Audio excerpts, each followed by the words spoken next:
What is up, everyone? Mars here, bringing you guys the news in a flash. Let's get right into it. And the first thing I wanted to let you guys know is no political news in this episode. Yay! Yeah, I know that kind of shit sucks sometimes, but you know, every once in a while I have those kind of stories where I gotta get my thoughts out on some things. But I do have a couple of interesting stories. The first one is that the PlayStation VR is actually getting a price reduction of $100. So instead of it being $399, it'll now be $299, which that's actually a pretty nice price reduction. It got another price reduction back in late 2017 where it went from $499 to $399. So to see it drop even further is both a plus and a negative. It's a plus because it makes it more accessible to people, and the more accessible it is for people, the more people will buy it. The more people that buy it is more incentive for developers to work with it. Now, the negative for it is Sony's track record with these kind of devices. Usually, what we see from Sony, if something isn't considered profitable, they'll just abandon it straight out. Like, it'll be dead in the water to them. Whereas people will be asking them for content for it, for new games and stuff like that, and they just won't do anything with it until years later when they finally officially announce it to be dead. And that they're going to stop distributing it out of their markets. Hopefully that doesn't happen with the PlayStation VR, especially with the scene. I always hope that the VR scene wasn't a fad and that it was something that was going to either evolve the gaming scene into something else, more like the augmented, or, you know, that it was going to become some sort of gaming experience in itself. I don't want it to become like this gimmick, which I still have a fear of it becoming, but at this point, with there being multiple devices on the market, I can't really say for certain.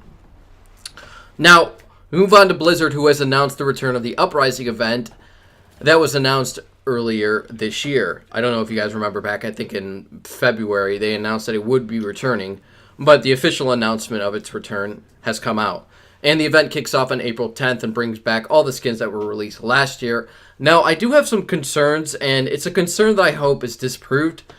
Basically, I'm worried that this is going to be just a total repeat of last year's event and really adds nothing new to it.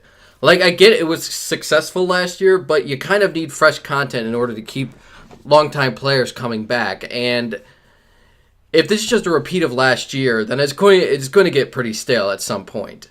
Like, I was kind of hoping that we would get an Uprising event, but with a new subplot story, I guess. More content, more lore added to it. Hopefully that's what we do. It hasn't been officially announced yet, but it is kicking off on April 10th, so there is time. Either way around, I am excited to see if they do have some new stuff up their sleeves.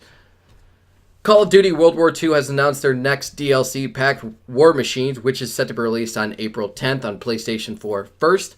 The pack will feature new maps like Egypt, which takes place in the ruins of Giza, which is no real surprise. Actually, this map sounds pretty awesome, I'm not going to lie. Next, we have Dunkirk, which takes place in the seaside city of the same name. By the way, is that movie any good? Like, I've been wanting to go and get it, but I don't really know if it's good or not. Let me know in the comments below.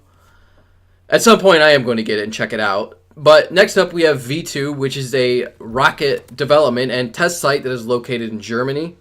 And finally, we have a new war mode called Operation Husky, which is a reference to the Allied invasion of Sicily, where players will be gathering intel and transmitting it to HQ, and then they'll take to the skies to clear out enemy fighters. Now, that last part sounds really interesting.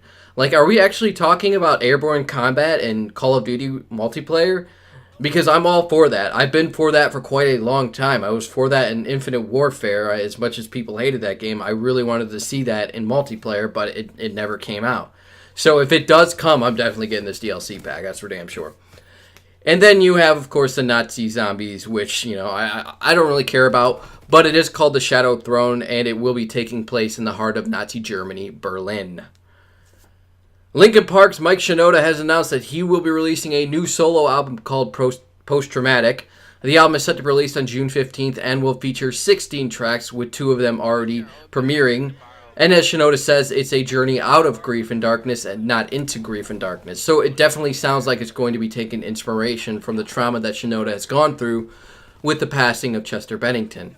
Check out the 2 songs that have been released so far, Crossing a Line and Nothing Makes Sense Anymore, down below, and let me know if you guys are actually excited for this new solo album. I know I am.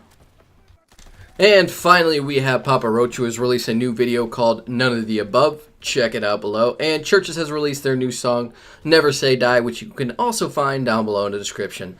Thank you all for joining me for this episode. Leave a like if you enjoyed it, dislike if you didn't, subscribe if you want more, share if you want to help the channel, and as always, I will see you on the next one.